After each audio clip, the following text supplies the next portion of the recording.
Guys دیکھیں یہ ہمارے ساتھ بچے بیٹھے ہوئے ہیں. آج ہم نے سوچا ان کے ساتھ کچھ اسلامک سوالات کریں, کوئز کے شکل میں کوئز پروگرام کرتے ہیں. کھیل کا کھیل ہو جائے گا اور بچوں کو کچھ نالج بھی ہو جائے گی, کچھ انفارمیشن بھی آ جائے گی. کیونکہ دیکھیں تعلیم تو تعلیم ہوتی ہے اور سب سے تعلیم کا پہلا جو اسٹیپ ہوتا ہے وہ گھر سے شروع ہوتا ہے. تو پہلی تعلیم بچوں کی گھر سے شروع ہوتی ہے. تو جو بچہ گھر سے تعلیم جو چیز حاصل کرتا ہے سیکھتا ہے وہ ہمیشہ یاد رہتی ہے اسے.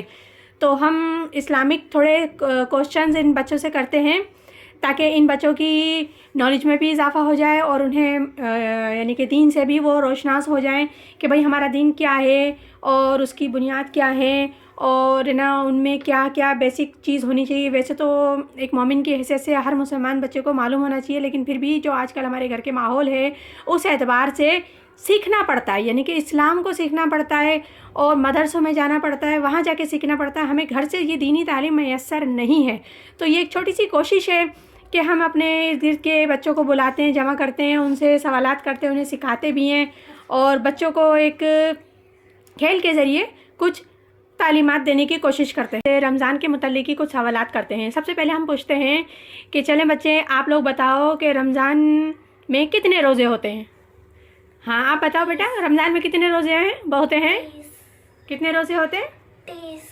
ہاں ویری گڈ, 30 روزے ہوتے ہیں. قرآن پاک میں کتنے پارے ہوتے ہیں؟ چلے بیٹا آپ بتائیں. آپ پارے ہوتے ہیں. اچھا چلیں, اچھا یہ بھی بتائیں, آپ کو ہم دیکھیں کتنی نالج ہے کہ قرآن پاک میں سجدے کتنے ہوتے ہیں؟ 14. ویری ویل ڈن, شاباش. قرآن پاک کی سب سے بڑی سورت کون سی ہے؟ چلیں آپ بتائیں. سورۃ البقرہ.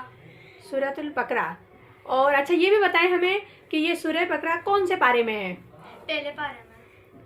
اور پہلے پارے سے 30 پارے تک ہوتی ہے. ہاں تیسرے پارے تک ہوتی ہے. شاباش. اچھا بچہ چلو یہ بتاؤ کہ جو شیطان ہوتا ہے وہ انسانوں کا کیا ہوتا ہے؟ دوست ہوتا ہے, دشمن ہوتا ہے, ہمدرد ہوتا ہے, ساتھی ہوتا ہے, کیا ہوتا ہے؟ چلو آپ بتاؤ. شیطان انسانوں کا دشمن ہوتا ہے, اس سے ہمیں دور رہنا چاہیے. شاباش. یہ بتائیں نماز کتنی فرض ہیں؟ آپ بتاؤ بیٹا. چلو نماز کتنی فرض ہیں؟ 5. اچھا چلے 5 نمازوں کے آپ نام بھی بتائیں. فجر, ظہر, عصر, مغرب, عشاء. شاباش. چلے بھائی اب یہ جواب دیں ہمیں پیارے بچوں کہ اسلام کے کتنے ارکان ہیں؟ آپ بتاؤ بیٹا. 5. 5 ارکان ہیں. Well done. چلو اب بتاؤ 5 ارکان کون سے ہیں؟ کلمہ, ہاں, نماز, زکوٰۃ, روزہ, حج. شاباش. یہ کچھ بچے تھے جن سے ہم نے کچھ چھوٹے چھوٹے سوال کریں تاکہ ان کی بھی اصلاح ہو اور انہیں بھی معلومات ہو اور کھیل ہی کھیل میں ان کو کچھ انفارمیشن اسلام کے متعلق مل جائے. Thanks for watching.